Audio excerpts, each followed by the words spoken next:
Well, good morning, everybody, and welcome to the Farzy Show here at the Steven Singer Studios. My name is Marc Farzetta. We have a full docket for you today, as one would assume. First and foremost, on this fine Tuesday morning, we'll be joined by Hugh Douglas. That's right, Hugh Lamont Douglas III, now out of Atlanta, doing radio for 92.9 The Game.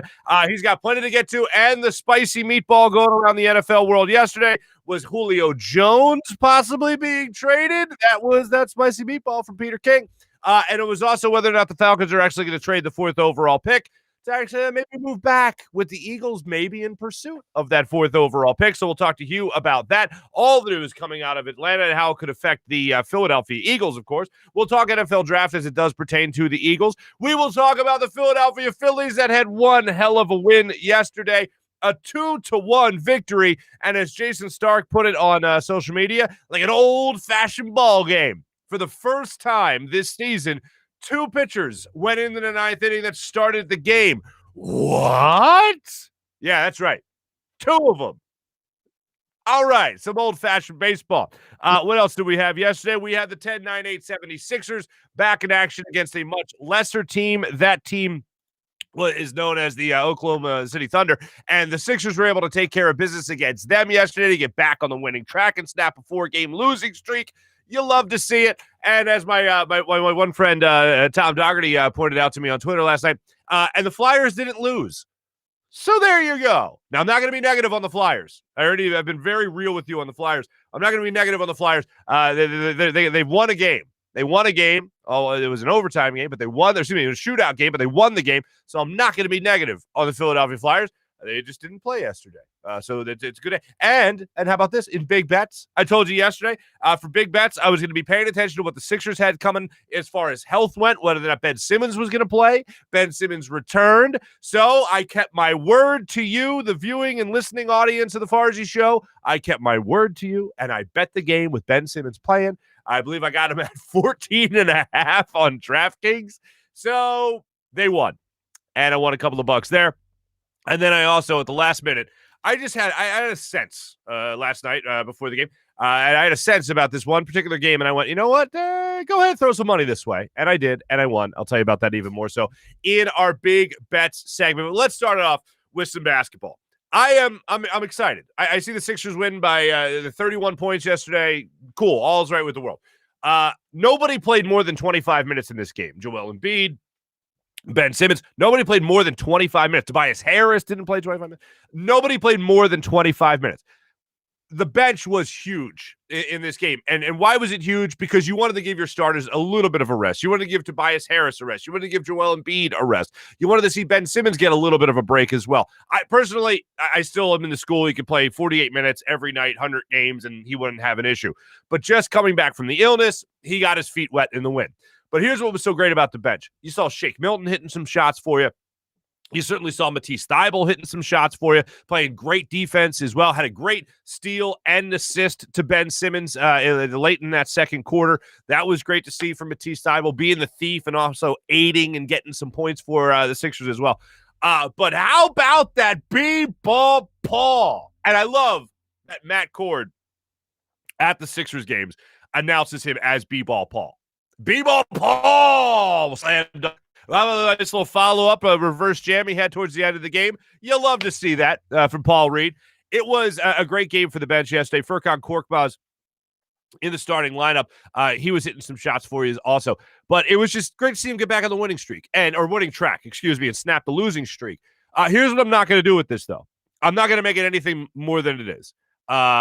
It's not them righting the ship. It's not them making you feel better about the last 4 games. It has nothing to do with any of that. They did exactly what they were supposed to do against a much lesser team.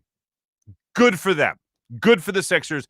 Keep it coming. A little bit more of a challenge coming up Wednesday night against the Atlanta Hawks when they take on Trae Young, when they take on the Hawks and all that. So I'm looking forward to that. And now it's just about establishing that momentum, as a lot of that tough schedule is now in the rearview mirror. So you hope the Sixers just keep on building on it. I'm not going to say, oh, well, now they're back to being the dominant number 1 seed in the Eastern Conference and undisputed, whatever, blah, blah. No, not yet. Congrats on beating the Thunder. All right. Now just keep it going after that. Now let's see Ben Simmons getting back to playing 30-plus a night. Joel Embiid, hopefully. The shoulder doesn't bother him. Hopefully the knee doesn't bother him. And the Sixers just gained some momentum heading into the playoffs. That's it. That's all this win was to me. And you had some bench scoring that you normally have gone without. Something else I picked up on it, and we'll get more to it in a morning rush. I have said throughout the day, throughout the year, that Dwight Howard is one of the most instantaneously amusing and fun athletes to come into Philadelphia ever. Just from jump, he was entertaining, fun to watch, and gave you production. All those things. It wasn't just some guy that, hey, great attitude, good for him. An older guy coming into to Philadelphia on the sports scene, and he was just, fun, a fun veteran. No. He has been productive. Rebounds have been great. He's got some scoring also, a couple technicals here and there, a couple ejections here and there. But last night, I don't know if I have seen anyone on the bench, well, really throughout the year, have more fun being a bench player in Philadelphia more so than Dwight Howard. And I don't think I have seen any other player celebrate the Frosty freeze-out. The way that Dwight Howard has celebrated the Frosty freeze-out. So we will get to that a little bit later in the show in our morning rush. We'll let you know what that has to do with and all that. But let's just say he wants to take somebody out from the Sixers broadcast group for a fine Frosty. So that's enjoyable. So Sixers, they got the Hawks coming up on Wednesday night. Moving right along to the Philadelphia Phillies. There is just something about, I always ask people this, like people that have been covering baseball for, like guys like Jason Stark, who I mentioned a minute ago. There is something about, whenever time I get a chance to talk to somebody that has covered the game for 20, 30 years, whatever it is, you talk about pitch counts, and you talk about the use of the bullpen, and you talk about long relievers, middle relievers, whatever it might be. And I always ask, is baseball better? Like analytics being infused in the game the way it has. Is baseball better now, or is baseball better, let's just say, in the 90s? And this is, let's even put steroids out of the question for a second. Just talk about the way the game is played. And I know steroids had a big hand in changing the way the game is played, but just bottom line, is baseball better now the way it's been over, let's say, the last 10 years, or was baseball better when it was in the 80s and 90s and then the early 2000s? Because, man, I loved baseball growing up. And now it is starting to take some major hits. I much more enjoy watching basketball. I certainly enjoy watching hockey, but I'm weird like that. You guys should know that by now. I love hockey. I always have. There's always been an infatuation and an amusement with me and hockey for whatever reason. And it's more so at Flyers than it is at general hockey. But baseball, with the way it's played now, it's like you've taken a slow game that I could enjoy the slow pace of baseball, and you've made it molasses. Like, you've just made it slower than slow. There's something to be said when you got pitchers on the mound like you did yesterday, going into the eighth inning, and you're thinking, wow, this is pretty incredible. You got these guys still pitching. You got the starting pitchers still in the ball game. And then you look at the score, and it's 0-0 going into whatever it was yesterday. 0-0 going into the seventh inning. Rhys Hoskins steps up. Adam Wainwright goes up there and hangs hangs a curveball that gets belted into Big Mac land pretty much at Busch Stadium 2 or 3, whichever Busch Stadium it is now. And he belts that pitch. Then he comes up again later in the ninth inning, does the same thing, another hanging curveball that Adam Wainwright just left up there like a softball pitch that Rhys Hoskins blasts out there to left center field. And you're thinking, this is another tight ball game, obviously, with both these guys going as long as they did. And both pitchers go at least 8 innings. Both pitchers pitch into the ninth inning. Adam Wainwright was the only pitcher that the St. Louis Cardinals had on the bump for him last night. And it's just that, that was the best version of baseball. And even when I was growing up, that version of baseball started to go away, and you saw the more emergence of the closer coming to a game, and the bullpen obviously started to play a much bigger role. And guys that came out of the bullpen started to become rock star type guys, and their entrance music and all that. But there's something to be said about last night's game that is, I think, at what everybody strives for every single night. And I think that is the best version of baseball. So to get a little bit of that last night, and to see guys Both go over the 100 pitch count mark. I mean, hell, to go over the 90 pitch count mark is something to be said these days. But Zach Wheeler goes out there, couldn't exactly complete the game, unfortunately. They ended up going to Hector Neris, who made it interesting as all hell for them in the ninth inning. And Alec Boehm didn't do us any favors anyway, either, with the way he tracked that ball, that pop fly ball in foul ball, where he had to dive for it because he overran it. But I just love that version of baseball. Hector Neris coming in to get the save still made it interesting. Personally, with Nolan Arenado coming to the plate, I would have awarded Arenado, forget about first base, I would have given him third base. Like, I would have intentionally walked Nolan Arenado in that situation. He ended up flying out to left center field. Odubel Herrera tracking it down to make the final out of the ball game and get the save for Hector Neris. I wanted nothing to do with Nolan Arenado. And I know he's not smacking the cover off the ball or anything like that this year, but I wanted nothing to do with him in a game-winning situation that he was in against Hector Neris. Wanted no parts of Nolan Arenado. Fortunately, I'm wrong on that. He gave the ball right to left center, ended up being the final out of the ball game. Phillies get the win. 11-11 on the season now at 500 baseball. They're right up there, obviously, with the Mets as one of the best teams in the best division in baseball right now. So it's great to watch the Phillies play the way they did. It's great to watch a team it's great to watch a guy like Rhys Hoskins start to be more aggressive at the plate and start to see that really produce some numbers for Rhys Hoskins, who now, by the way, is your major league leader in home runs, hitting his 7th and 8th home runs last night against the St. Louis Cardinals. You love to see it. And I saw this stat. I want to make sure I get this right. Bob Vitrone Jr., affectionately known as Boop, formerly the Philadelphia Daily News, put out this stat last night. The last time the Phillies had players, and it was Hoskins, it was Harper, Hoskins, and Hoskins again, I believe, sandwiched between Harper. Last time the Phillies had players with 2+ home runs in 3 consecutive games was 2004, when Jim Thome, Bobby Abreu, and Ricky Leday all had 2+ home runs in 3 consecutive games. Since 2004. Ricky Leday's name being on that list is just, that's a sight to be seen. So a great win by the Phillies yesterday. You love to see, I can't say that enough. And Zach Leffin will be on the hill for the Phillies today. Phillies a half game behind the Mets for first place in the AL East, as I'm already scoreboard watching. And also you have, I believe, a 7-way tie for second place in Major League Baseball for home runs. Nelson Cruz, Eduardo Escobar, JD Martinez, Nick Castellanos, and a slew of other players all have 7 home runs, while Rhys Hoskins is leading the pack with 8 home runs on the season. Now, here's what's really amazing. Rhys Hoskins with 8 home runs. So we always talk about how we want to see a more aggressive version of Rhys Hoskins. Well, look, we've finally seen a more aggressive version of Rhys Hoskins. His on-base percentage, like, the guy's barely walked. Like, it's almost to the point where you're just thinking, this is intentional.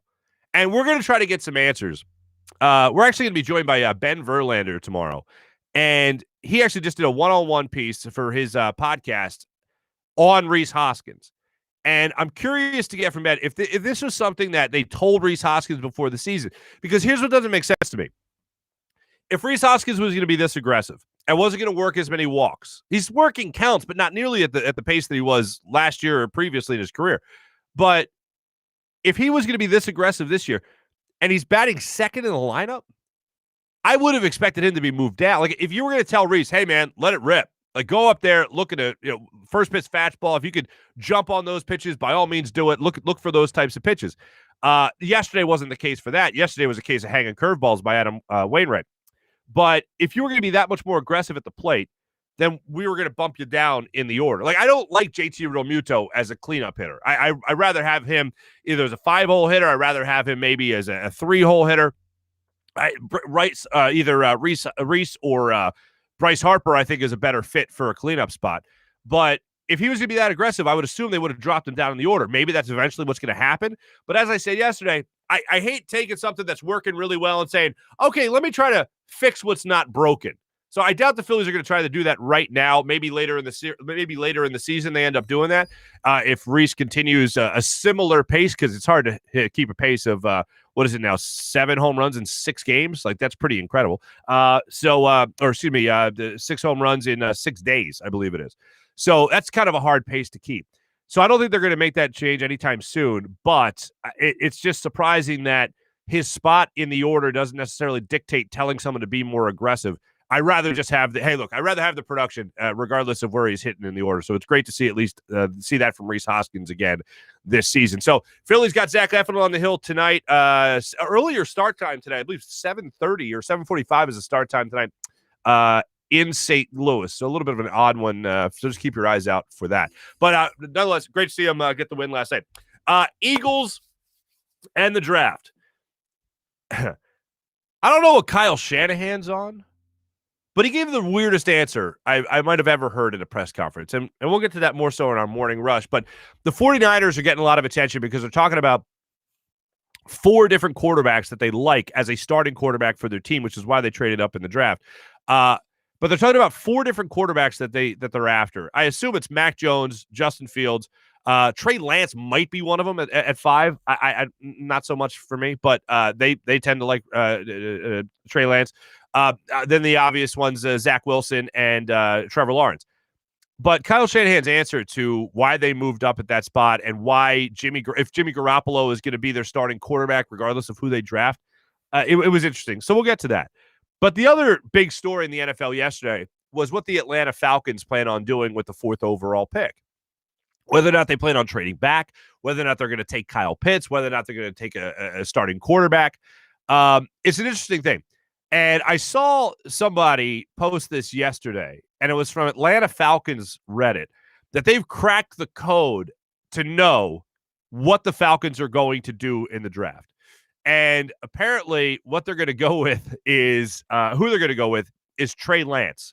And the scientific, analytical reason behind that is because Trey Lance has 2 first names. And apparently when the Falcons are in the hunt for a quarterback in the first round, they have taken Jeff George and Michael Vick.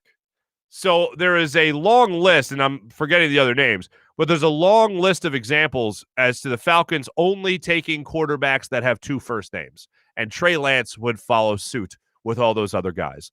It's science, folks. I wish I could tell you that there was something more concrete, but you can't get more concrete than science. So if the Eagles end up not trading with the Falcons and the Falcons end up staying put at number 4, Trey Lance will be off the board at that spot. So what does that tell me? That tells me that 4 quarterbacks are going to be off the board in the first 4 picks. And either Jamar Chase or Kyle Pitts would be there at 6 when the Eagles were supposed to pick anyway. So there's that. The other thing is I was reading Reuben Frank's piece.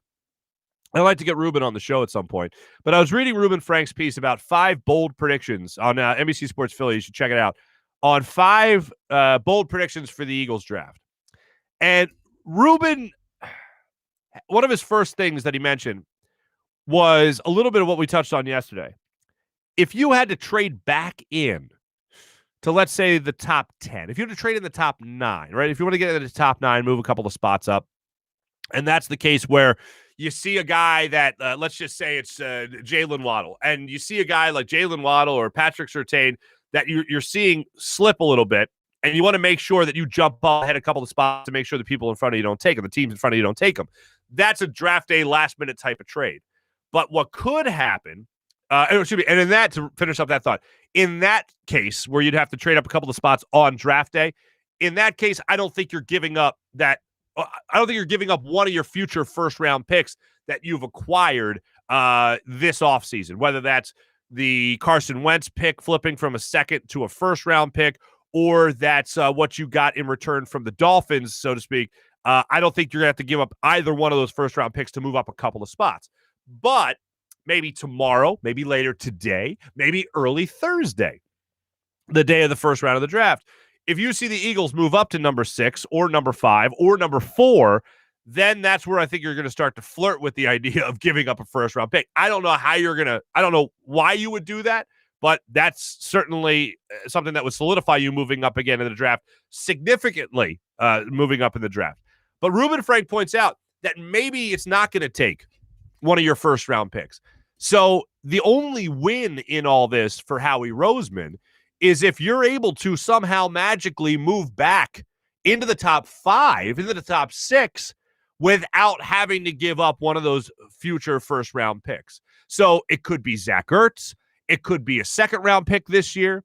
It will obviously be the pick swap of you giving up the 12th overall pick to try to get to the 4th overall pick or 5th overall pick, whatever it might be, in that case to take a quarterback. And there's no way the Eagles are going to move back into the top 6 unless it is to get a quarterback, which makes you think, what the hell has changed so much? What would have changed so much for these Eagles to go, thanks, but no thanks. Yeah, we want to be back in the top 5 again.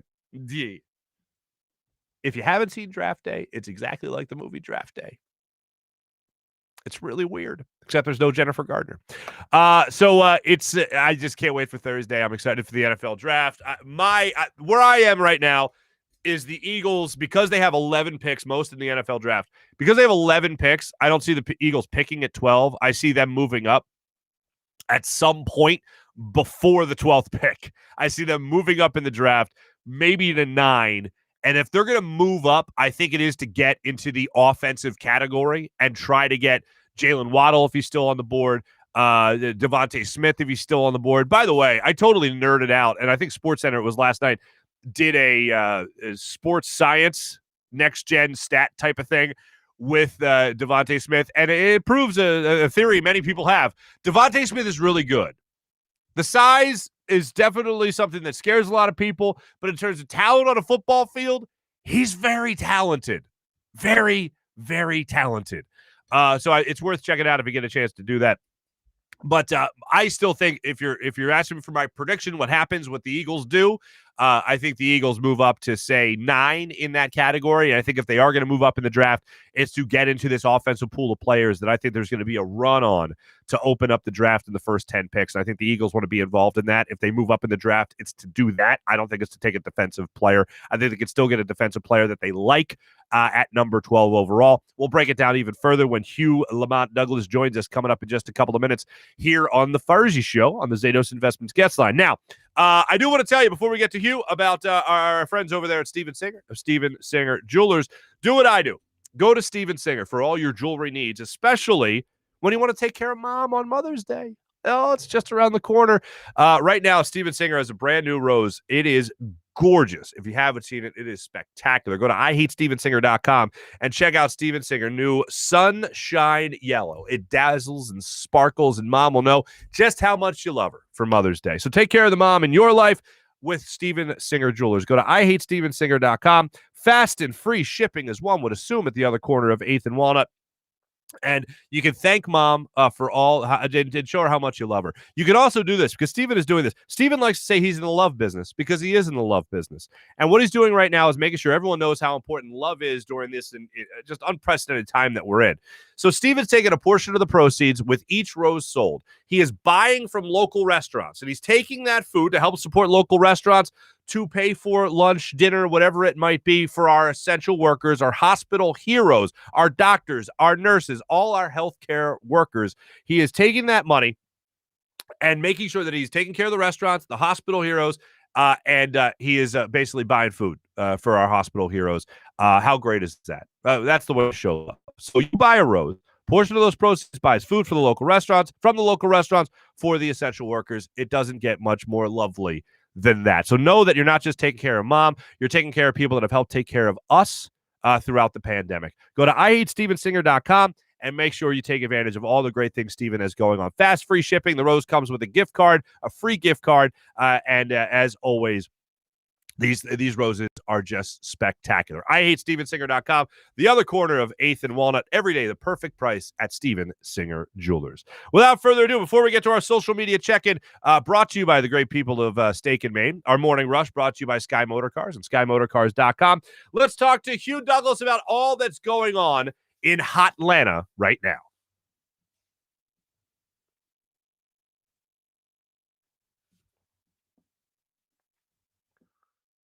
And now joining us on the Zatos Investments guest line, ladies and gentlemen, with the 16th pick In the 1995 NFL Draft, the New York Jets select Hugh Lamont Douglas III out of Central State, Ohio.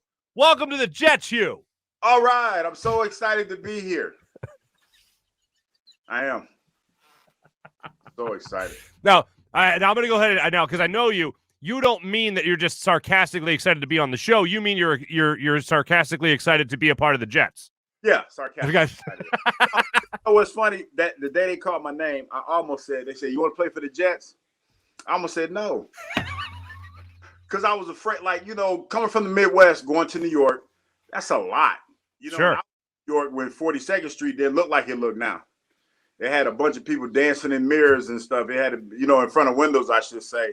So it was a little different. Red light district of Amsterdam. Yeah, it was a little different. Wow, I never thought about that. Has anyone ever said, "Hey, how would you like to play for the New York Jets?" Nope. Has anyone ever? I was thinking it, but I was like, I gotta go because it's a huge accomplishment, and don't be afraid to get out of your comfort zone. That was the biggest thing. It wasn't anything against the Jets. It was just that never been to New York before. Wow, so yeah. It never been in New York, so didn't know what to expect. That's so funny. We take that for granted so much, being East Coasters and all that stuff. Someone like me who lived his whole life on the East Coast corridor of the United States or Northeast corridor of the United States. But it's like I remember talking to a friend of mine in Wisconsin that I met while I was working Sunday Night Football, and it was like they took a field trip to New York once, like a field trip, like it was like an overnight.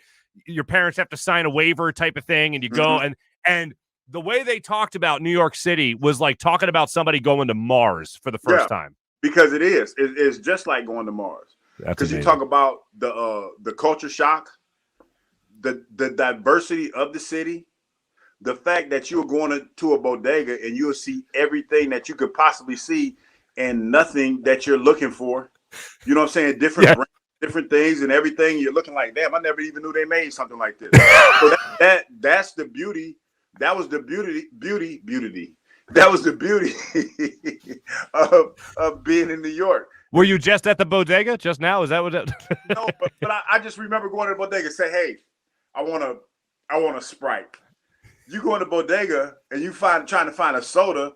You have 100 different sodas to choose from, and ain't none of them a Sprite. You know what I mean? Yeah. Like, we have a Spirit. Would you like a Spirit? Yeah, or a pineapple juice that has like real pineapple in it, a pineapple soda or something like that. Yeah, so it's a little different. Different. Or you get a slice of pizza and see a big ass rat on the side and be like, hey, that's just what we do. That's how we roll. Yeah. That's culture. That means it's fresh. You mean if the pizza's so good, rats want it. Anyway, I never thought about that. What I always forget is that you were drafted in the same year as Mike Mamula. I think Mamula won 7th and you were at 16th. Yes. Yeah. And I also remember the story about Mamula, his trainer, because no one really, from what I understand, I mean, some people knew about him, obviously. He was a good talent, but he wasn't going to be the 7th overall pick in the NFL draft. So his trainer basically trained him for a track meet, like the combine, instead of training him for football. I remember he took the combine by storm. Did you go to that combine? Yeah, I was there. What was that like? And I remember, the buzz was after he worked out, some dude from Boston College ran a 4.5, and everybody's like, "Oh my gosh, he ran a 4.5." That was the whole buzz. The scouts, the runners, and everybody, they were running around talking about Mike Mamula and his 40 time. And it's funny, when I was leaving Indianapolis, that's when I started to see stories about him. As a matter of fact, he was on the front of Sports Illustrated, if I'm not mistaken. That's right. No, you're right. Yeah. And I was like, "Oh, okay, this is the kid. This is the guy." So I was like, "Yeah, that was pretty cool." Wow, that's insane. Real quick, who did call you from the Jets? Was it Kotite? It was Dick Haley. Todd Haley's dad. He called me and he asked me on draft day. He said, "Hey, would you like to play for the New York Jets?" And I paused. I was like, because my first thought was, man, I don't want to live in New York, because I'm from Ohio. I've never been to New York. I was a little intimidated. But I was like, "Fool, you better go." Because you get drafted into the NFL, you better go. I forget. Were you on site or were you at home? I was at home. I was in Dayton. Ohio when I got drafted. Did anybody hit you say yes? This is where you say absolutely, sir. No, it happened. You know how in your mind they ask a question and you pause, but the pause seems a lot longer than it actually is. Yes. Kind of like that. It was okay. That's too funny. All right, so let's get down to brass tacks here about this upcoming NFL draft. Mm-hmm. The Atlanta Falcons had their name thrown out there again, not necessarily for a quarterback, however, for a trade with Julio Jones, wide receiver, obviously. Peter King put it out there, the story saying that the Falcons have interest. People are calling the Falcons about Julio Jones. What have you talked about there on 92.9 The Game in Atlanta about the Falcons, first and foremost, about possibly trading Julio Jones, and then second, trading that 4th overall pick at all, and who you think they're going to take again at number 4 overall if they do stay at that spot?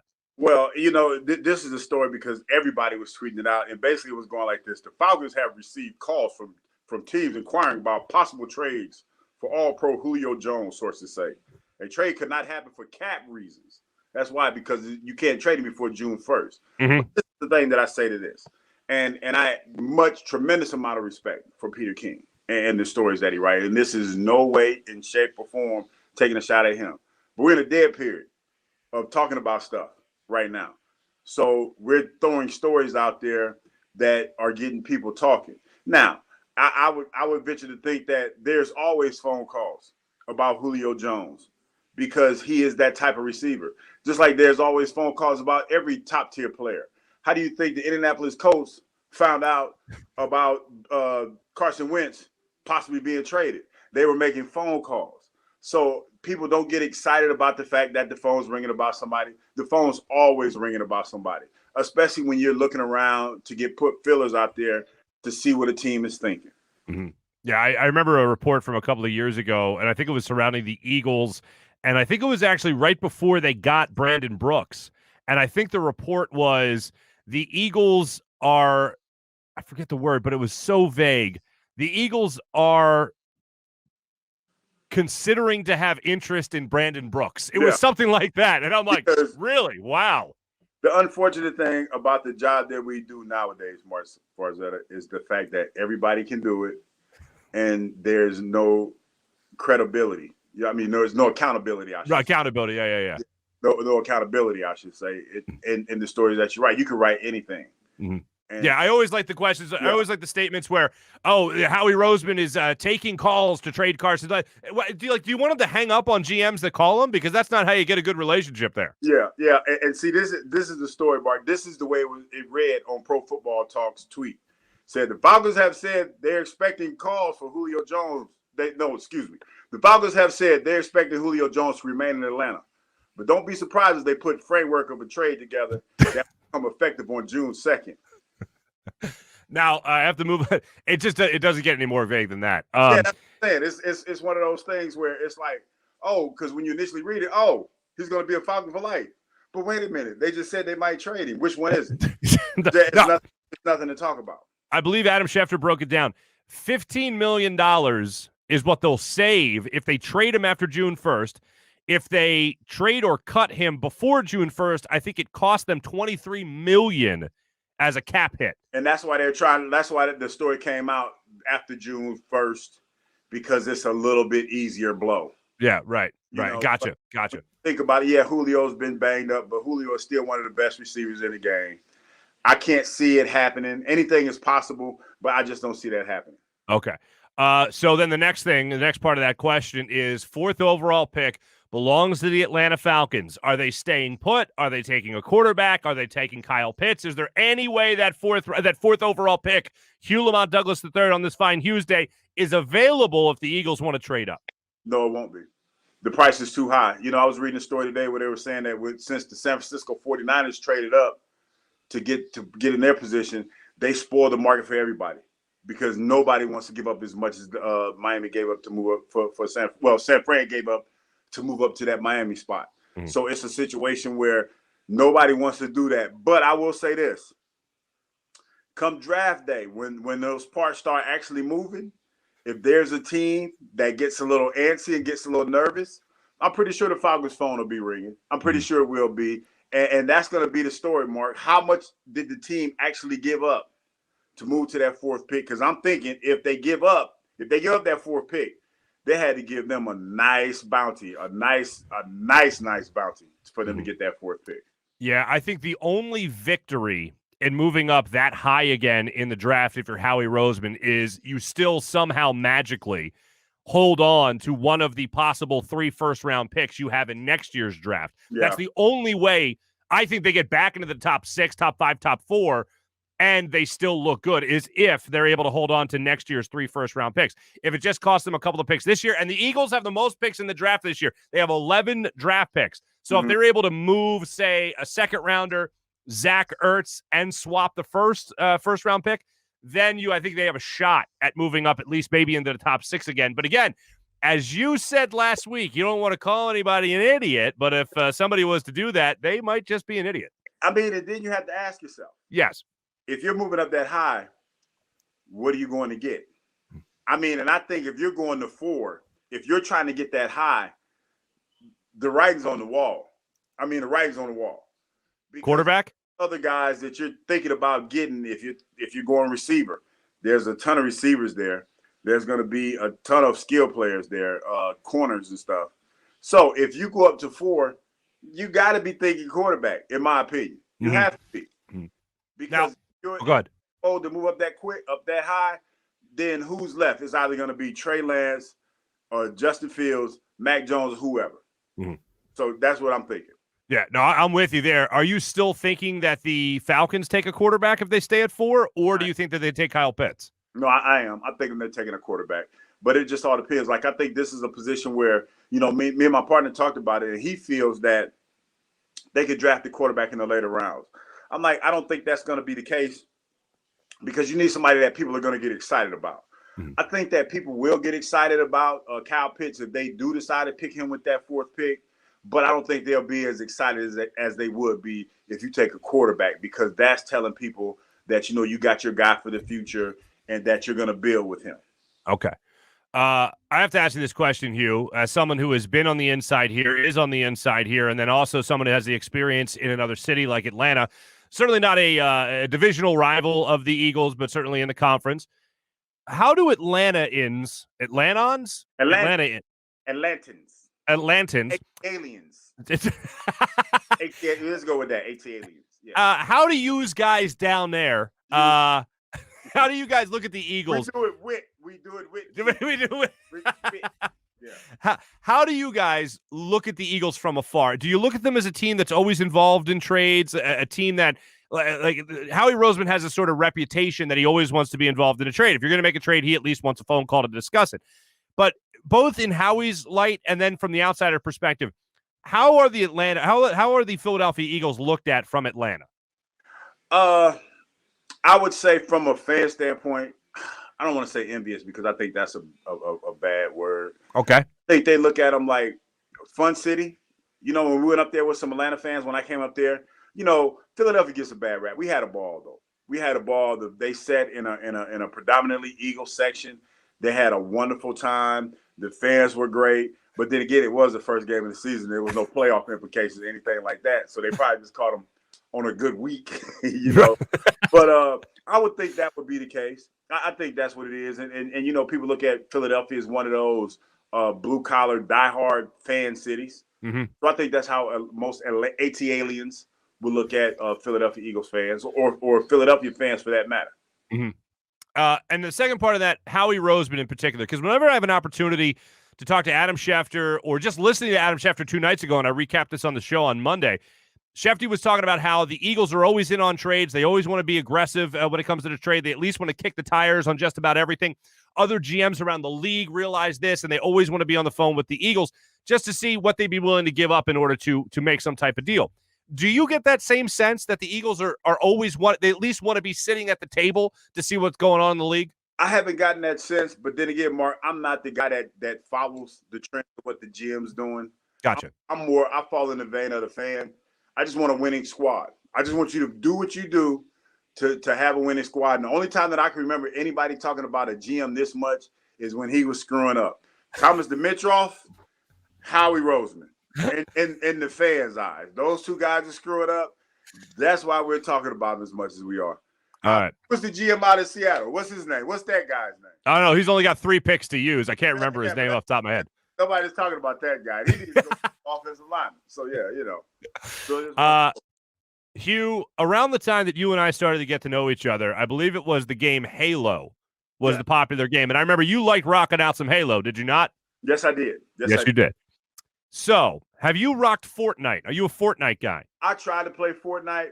Not a big fan of Fortnite. Too much building, dropping into different areas and having to find the weapons that I want to use. Like, so you have to buy the different skins and stuff. Yeah, they are violating you when they do stuff like that because it's ridiculous.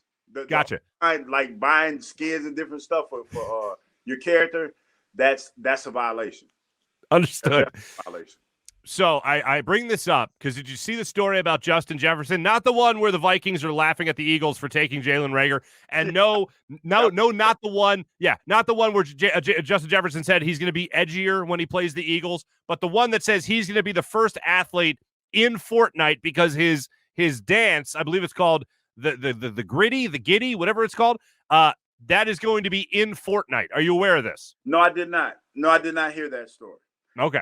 I don't, like I said, the Fortnite, don't play it. I that to the, riding the bus, getting dropped off in a parachute I'm cool. I'm cool. All right. So I bring it up to ask you this question. A video game expert, Hugh Douglas, what video game would you what video game would you most want to be in? Oh, the one that I'm playing right now, Destiny. I want to have my face as one of the Destiny characters. Titan, preferably a Titan. Uh-huh. 3 different classes of characters you use. You got Hunter, Warlock, and Titan. I would definitely be a Titan. What's the specialty there? What's your powers? The Titan just it's a hammer. Just a big dude with a hammer. It's kind of like and the Hunter is like think of Robin Hood. Okay. And the Warlock is think of Gandalf from Lord of the Rings. Think of Gandalf from Lord of the Rings. I never know what's going to come out of your mouth. All my Destiny players out there that watch the Farzy show, holla at me. The people on Twitch the people that watch our show on Twitch are probably losing their minds over this. Definitely. We got the Guardian games going on right now. Okay. It looks like the Hunters are winning because, like in the video game, like everybody gets to pick their class. So we have some people that run 3 different characters. I run 3 different characters, but my main character is my Titan. So a lot of people run Hunters. Okay. So, yeah. Easy enough. So the last thing I want to ask you is still in relation to Justin Jefferson. He did come out and say that he is going to have a little bit of a chip on his shoulder when he plays the Eagles. When you played, was there any team out there, maybe other than the Cowboys, but was there any team out there that you had a little something extra for because of a personal grudge, not so much as a team grudge? Not really, because I never was in a situation where I played the team that either cut me or did me bad. I never got a chance to play against Jacksonville. Never got a chance to play against Philadelphia, and never played against the Jets in a meaningful game. Okay. Nah. Game? So no game where you played Jack Del Rio anywhere? Oh, no. You know what? Me and Jack are cool now. I know. Yeah. No Jack Del Rio games. Okay. Good enough. Hugh Lamont Douglas III, the 16th overall pick in the 1995 NFL draft. Yes. Paul Tagliabue calling your name. Tagliabue, yeah, he was a good dude. He made a wonderful pick that day. Hugh, always great catching up with you, as we always do on this fine Tuesday. Joining us on the Zatos Investments guest line, our good friend, Hugh Douglas. Hugh, thank you so much. Peace. Hugh Douglas, how would you like to be a New York Jet? Nah, I'm good. Has anyone ever done that? Like, I know Eli Manning said, basically, he's not going to San Diego. I know players have said that before. But I mean, like, have you ever, I want to know, has there been a phone call made and the player was just, like, on draft day, out of the top 10 picks, right? Like, has there been a player that's just like, nope, I'm good. I don't want to be a Jet. I don't want to be a Cleveland Brown. Okay? I'm sure the thoughts cross many people's minds. But as Hugh said, it was more about New York than it was the Jets. Sure it was. But anyway, my thanks as always to Hugh Douglas joining the show. Coming up, we got our social media check-in. We also have our morning rush. Lots of fun stuff to get to in there. We got some basketball scores that I want to go over real quick with you as well. And then we got our big bet segment. Oh, boy, yesterday was a good day for you, boy. I'll tell you why in a second. Right now, check out our friends, though, over at Philadelphia Sports Nation, a local Philadelphia sports site covering your favorite teams across blogs and social media. PHL, that's PHLSportsNation.com. PHLSportsNation.com. Philadelphia Sports Nation, enhancing your Philadelphia sports fan experience. When we do talk big bets, we'll talk about it as it's seen through the eyes of DraftKings, America's top-rated sportsbook app, the daily leader in fantasy sports as well. They're adding a thrill by offering free-to-enter draft pool. That's right. Free to enter draft pool for this Thursday with $50,000 up for grabs. DraftKings free-to-play pools are easy to play in. Just download the DraftKings app, go to pools, and choose from a wide variety of free contests for an opportunity to win cash and prizes. All you have to do is answer a handful of questions around what you think is going to happen on draft night and track your results throughout the evening. DraftKings will be hosting a draft night specific pool with questions ranging from who will be picked to who will be what position they'll be drafted at and all that stuff. All the way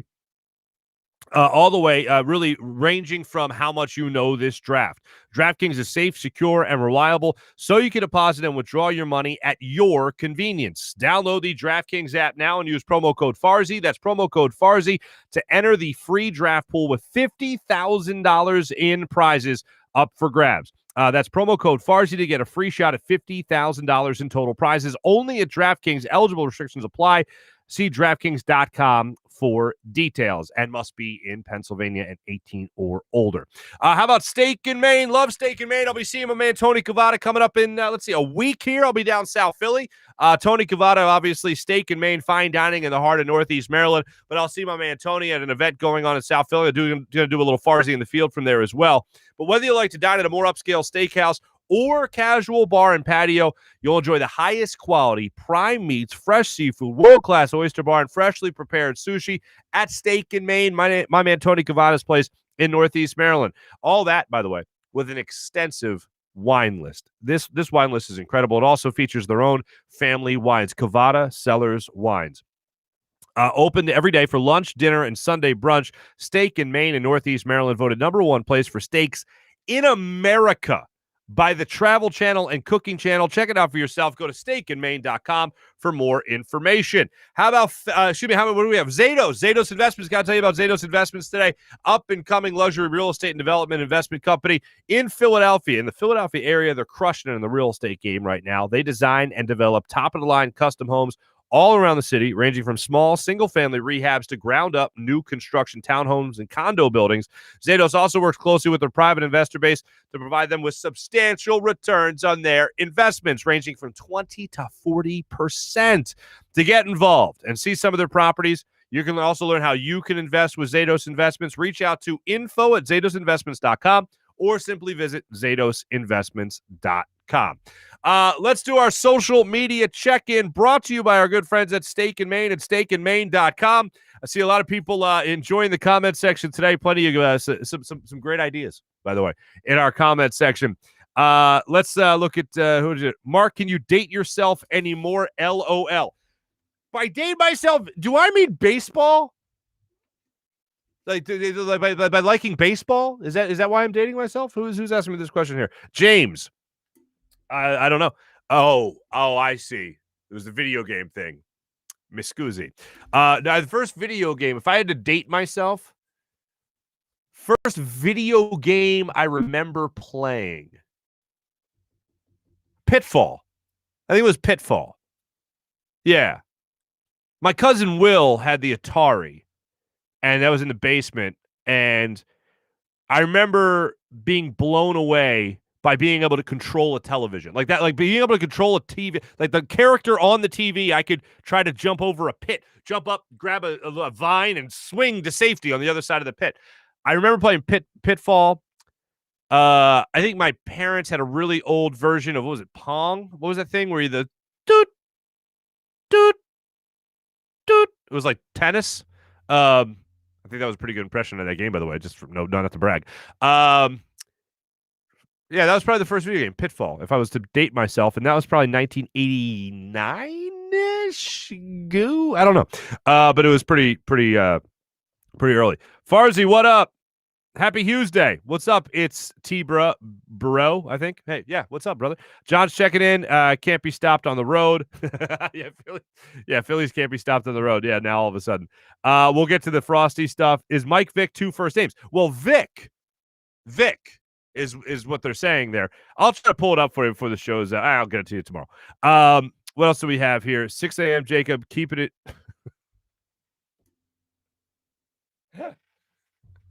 All right. Jacob said, speaking of 2 first names, Lisa Ann. Mac is saying, it's 6 a.m., Jacob, keep it in your pants. I see what's going on there. You know what? I'm going to get Lisa on the show at some point. Lisa and I are, I almost said friends in the professional world, but I realized that would mean something else to a lot of people. Her other profession, which is being a fantasy football expert. All right, folks? Keep it in your pants, as Mac is saying. Thomas is saying, how can we make sure Howie isn't involved in the draft? We can't. Like, we can't. Like, all you can do is hope and pray, basically, that he's not as involved. Phil, Phil's asking me, Mark, you always tell us to take care of somebody at Steven Singer. Who is taking care of you? Oh, Phil. You know who's taking care of me? Steven Singer's taking care of me. You know, because he provides me with fine information that I pass along for you so we can all help each other. Isn't that nice, Phil? I like, by the way, when you guys work in the comment section, sponsorship plugs. It just helps the show. I appreciate that. What's a great line yesterday? Cats are as big as rats. That's okay. So that was from our interview yesterday with Mike Golick Sr. He was great to talk to. Who else do we have here? Phil's still checking in. Ertz deserves better. That's why I'm hoping that he can still trade. Phil, they're just called idiots. I think that's I see what you're getting at there. Date yourself a little bit more. True. What else? I could see Hugh being the tank. I assume that's in the video game. Yeah, Hugh is 2 things. Hugh is a frat boy. He drinks like a frat boy. I think he still enjoys the Jose Cuervo and Jaeger, and he also enjoys his Yingling. So that's Hugh. And Hugh is a giant nerd. When it comes to things that you would say, like when you think of nerd, I know a lot of people go, or dork, a lot of people would go with like the comic books. And a lot of people would go with the Lord of the Rings and video games and stuff. That's all right up Hugh Douglas's alley. He loves that stuff. And I'm not a comic book guy just because I don't enjoy reading unless it's for information. Like I like articles. I don't really read a lot of books. Haven't read a lot of books. I probably have read less books than many people you know. 4. Anyway, and all of them were on my summer reading. I've never picked up a book and went, this is leisurely. All right. Kitchen Confidential, Anthony Bourdain. I did read most of that book, and a biography on Sandy Koufax. Okay, those are 2 leisure pieces that I enjoyed reading on my own. Those were not on my summer reading list, but again, I did not finish those books. I got through most of the way. But and the video game thing, I played some. I wouldn't call myself a gamer because I've never hooked up. Again, I'm dating myself. I've never hooked up. I've never played online against somebody else. When I play a video game, that is dead time. That is mind shut off, transport to another world where nothing matters, and then I come back like a half hour. All right, I'm lying. If I'm lucky, 9 hours into it. That's where I use video games. I was drunk and bet on the Phillies to win on the road last night. Henry, good bet by you. Way to be. April's checking in saying Gandalf is Hugh's closet nerd. Yes, absolutely he is. He will even tell you that. What else do we have here? Pong or Atari? Wait, I thought it was the same thing. Doot, doot, doot, doot. Wasn't that the same thing? Pete's checking in saying, Mark, you need to give us a firm pick for the first pick on Thursday. I truly believe that the firm pick will be Jalen Waddle. And I'll say that because I want Devontae Smith over Jalen Waddle, but I think they're going to trade up. They have 11 picks. They're not making 11 picks. I think they're going to use those assets and Zach Ertz. It's not just 11 picks, but it's also Zach Ertz to move up in the first round, back into the top 10. And I think that they're going to do that. They're going to go offense. I think it's going to be Jalen Waddle, not Devontae Smith. And I don't think that they're going to take a corner. I don't think they're going to trade up to take a corner. All right.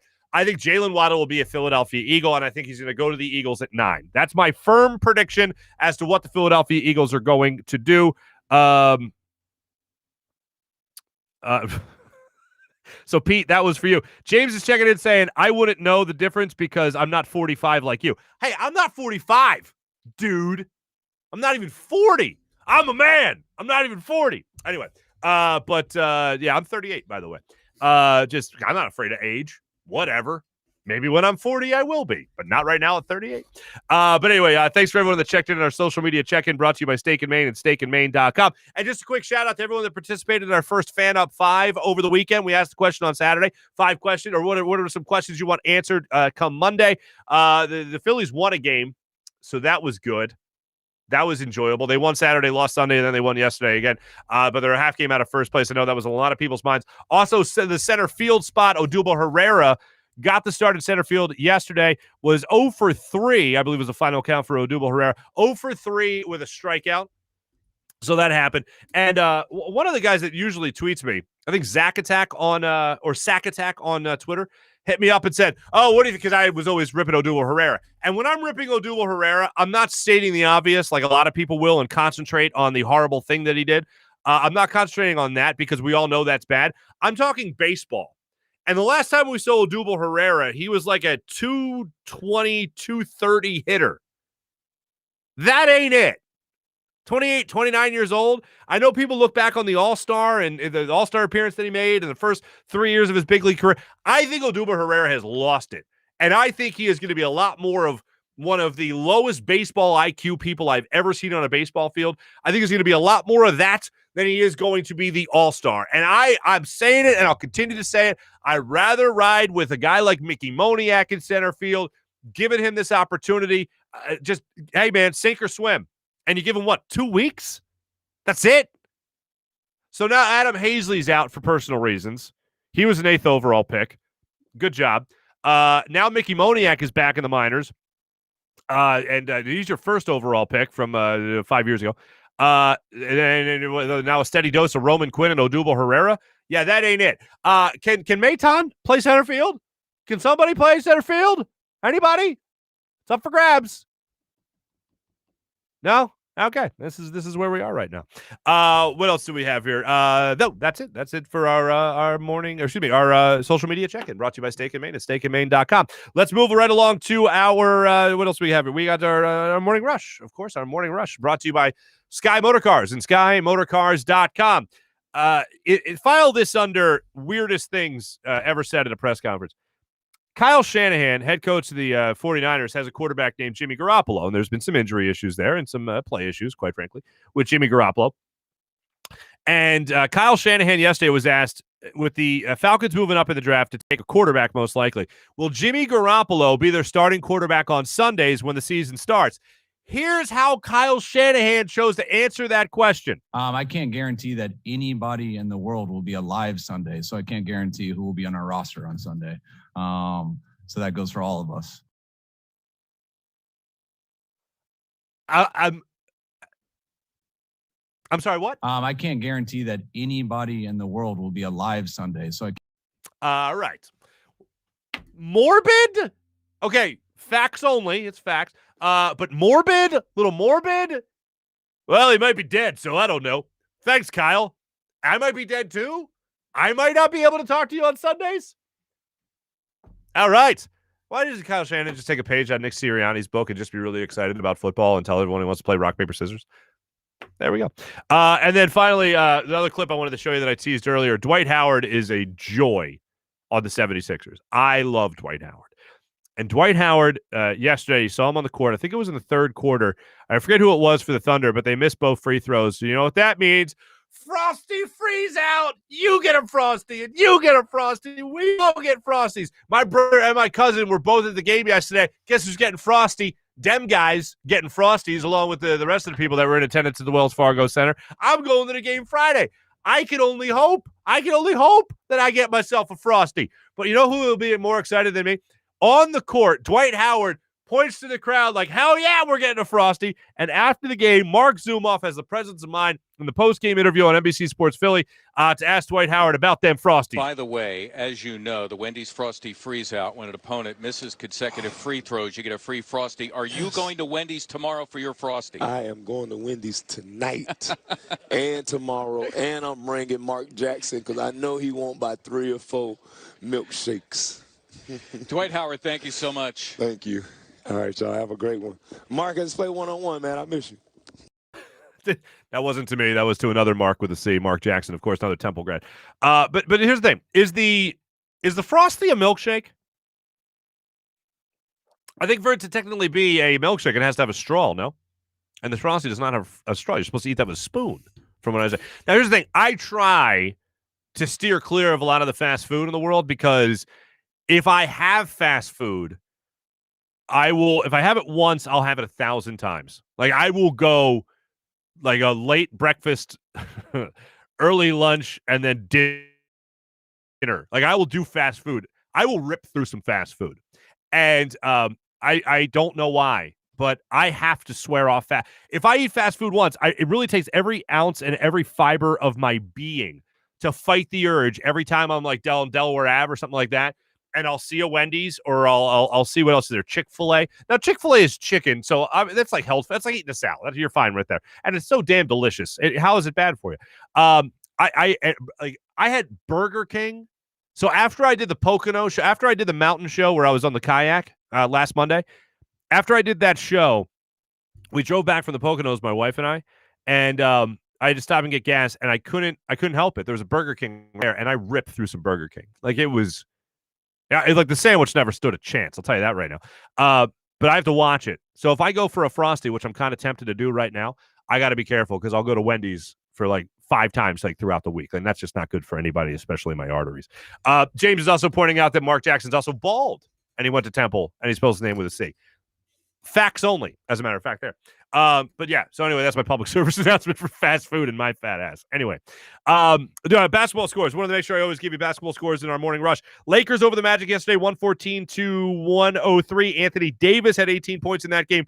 Pelicans beat the Clippers. Clippers lost last night. I think they're 11-12, or now they're 11-2 in their last 13 games. They beat the Clippers last night, 120-103. Zion, I believe, dropped in 23 points.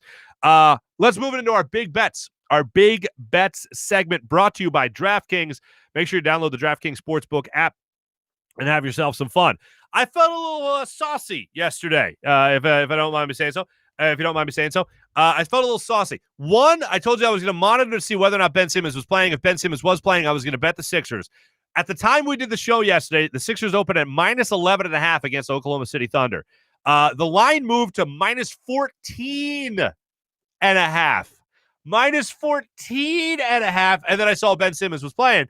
And I said, you know what? I got to keep my word to the good people of Philadelphia. I threw a couple of bucks at the game for the Sixers to cover. Bada boom, bada bing. They covered. So I won that. And then I looked at it and I said, you know what? I kind of, those Knicks 9-game winning streak, not tonight against the Suns.